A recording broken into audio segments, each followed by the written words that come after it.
3-0 so far here in our standard open. Play draw, probably pretty important in any kind of matchup like this. Pretty heavy on creatures are both decks. And Butchko did win the roll. Now, we haven't seen a whole lot of it or talked a lot about it, but this new London Mulligan, of these two decks, which do you think benefits the most? I gotta say that the deck with the card that you name your deck after really enjoys London Mulliganing looking for that card.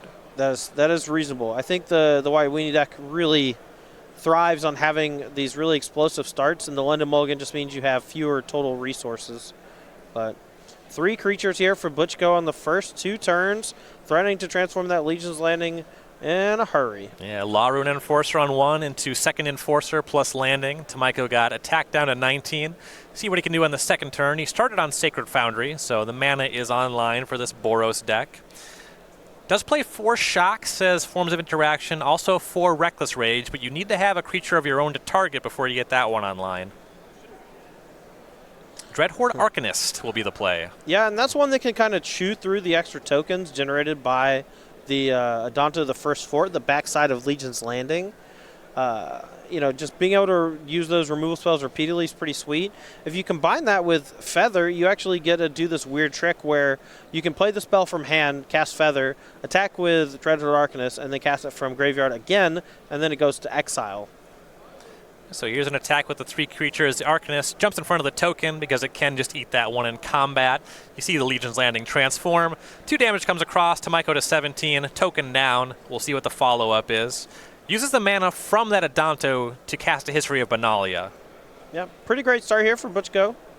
Now, he didn't really punish the Dreadhorde Arcanist, so things can get out of hand in a hurry if Oliver has some sweet things to do with it. And no land drop from Butchko, so we'll go back to Tomajko with that Knight token deployed. See exactly what he can do here. Mountain will be the land for turn. He's going to deploy a Feather. No protection spells left open, though. He'll hang back with the Arcanist and pass back. Yeah, there's a good chance that Butchko would have actually used a removal spell on the Dreadhorde Arcanist last turn. But he also could have just, you know, understood that transforming the Legion's Landing is more important there. All right, so here's a deployment of Benalish Marshal, a tapping of the Feather, an attack with the Knight and the Enforcer. Enforcer still gets checked by the Arcanist, but 3 points will come across. Tomajko to 14. We'll see what he can do about this. Kind of a lot of pressure to have a Reckless Rage here. Yeah, and because of how Feather works, the Dreadhorde Arcanist actually doesn't really do anything right now either. The spells never actually go to the graveyard under Feather, so they have to be in the graveyard already to do that cool interaction I was talking about earlier. Temple of Triumph will scry to the bottom. Looks like there's another Arcanist and another Feather in Tomajko's hand. Those ones don't really play here. Yeah, but he doesn't have something like Reckless Rage, or else he would have already started just obliterating the creatures. So there's second Arcanist. Here's Gird for battle. He'll grow both Arcanists. That one he'll pick back up with Feather and pass the turn. So 2 2/4s and a 3/4 online for blocks. Yeah, but he can tap 2 of them and send in a bunch of 5-power Knights here. Yeah, the history goes off, so those Knights, as you mentioned, they are 5-power here. The Marshal also large. There's an attack. There's a tap of 2 of the blockers. Yeah, so Tomajko's going to take 10. Quick read of the history. That is all Knight creatures. Yeah, so he's going to take 10 from this swing if he wants a chump block, or he has a chump block, rather. Yeah, from 14, got to block one of them. Not of particular consequence which, and Tomajko will fall to 4. Another Legion's Landing. Makes a token. And Tomajko still really behind here. Draws a land for turn. That one doesn't help him. He's going to pick him up. Yeah, and that's just the case that we were talking about before the match, where the Azorius aggro deck just went too wide. You know, Oliver didn't draw any removal spells, didn't draw any real interaction, and that ultimately just ended up with him just getting run over. Butchko was able to deploy 3 creatures in the first 2 turns, one of which was the Legion's Landing transforming, and really just an explosive start, hitting on all cylinders for Butchko, and Oliver just didn't draw the necessary tools to fend it off. Yeah, the Boros Feather deck really seems like it can be fast enough to compete with some of the larger decks, but mostly it's trying to keep up with the other mid-range decks of the format, where a deck like Azorius Aggro or Mono Red can run them over in a number of the games.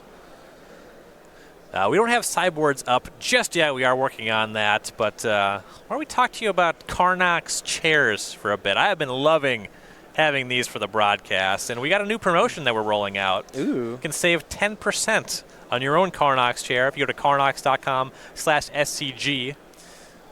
10% is a big deal. These chairs are really well made. I don't know if you've been to the website yet, but if you go to karnaks.com/SCG and check it out, I think you get the discount if you just go to karnaks.com/SCG. It kind of does an auto filter for you. It's kind of like our affiliate link.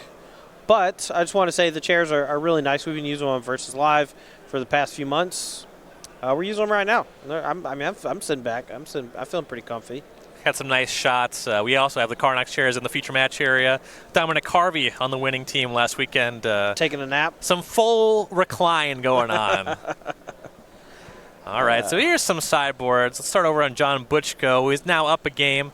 Has 4 Baffling Ends, 3 Tecatli Honor Guard, 2 Teferi Time Raveler, 2 Dovin's Veto, 2 Deputy Attention, a Spell Pierce, and a Conclave Tribunal. I think you just want to go as interaction heavy as possible. I think Baffling End is quite good. Teferi Time Raveler is okay. It also shuts down their ability to play things at instant speed, like various tricks like God's Willing as protection. Deputy Detention, I think, is pretty good, though it does get hit by Reckless Rage pretty hard and gets their creature back. The Spell Pierce can help you win a counterspell fight over those cheap pieces of protection or removal even. And then the Conclave Tribunal just gives you another piece of removal, which I do like. And Tomajko, he's going to need some help here. We see in his sideboard 1 Baffling End of his own, a Prison Realm, an Aurelia, Exemplar of Justice, 2 Fries, 3 Gideon Blackblade, 3 Lava Coil, and a full 4 to Mystify. Just really worried about enchantments, I guess. Knows his deck's a bit loose to Wilderness Reclamation, going super hard on the answer. Makes a lot of sense. There are a decent number of enchantments coming from Butchko's side, but I don't think that they're worth killing with a Demystify, as odd as that sounds. Even though you can kill Baffling End, it's not like you're getting your creature back. You're just getting a 3/3. And I don't know if I want a situational 1-mana spell kind of sitting in my hand to maybe get a creature back or maybe make a 3/3, So I want cards that are all just at face value, just pretty good by themselves. I like the Lava Coils. I like going a little more controlling. Your opponent's going to have a lot more interaction with Baffling In and stuff like that. And your deck, I think, is better as the game goes super long. I don't think you want Gideon. I think that one's just a little too vulnerable to getting attacked. Fry seems great. Aurelia, Exemplar, Justice seems awesome. And then the 2 enchantment removal spells, I think, definitely come in. Yeah, Demystify is really interesting. As you mentioned, against Baffling Ends, a little bit awkward. You kind of want it if you get your feather hit by Conclave Tribunal. Absolutely. But that's also something that your God's Willing does insulate you against a little bit more. That is a pretty big upgrade. Right. Unfortunately, nothing else coming in the way of 1-man interaction or sweeper effects, which is really the preferred way to combat Azorius aggro. Yeah, I would have really liked to maybe have seen some Flame Sweeps or something from the Boros Feather deck. It doesn't kill basically any of your creatures except your 10th Diedrich Legionnaire, but you can get that up above 2 toughness quite quickly. I do think that Flame Sweep is quite good. Excited to put it in some sideboards to help out against specifically these like Azorius aggro style decks. Boros Feather, I know a few players are on this deck this weekend. I know Brad Carpenter did pick it up. Oliver Tomajko obviously has a huge endorsement. What are your thoughts on Boros Feather as a choice for the weekend? It was not in my what we'd play this week on Star City Games, but I think that it is really, really strong. I would not mind playing it. It's one of the things I've said about it is that, there's like 3 decks in the format that I would be happy to play, and I think Feather is one of them. All right, well, Tomajko is going to be underway. Temple of Triumph. Looking at a scry here, it'll go to the bottom.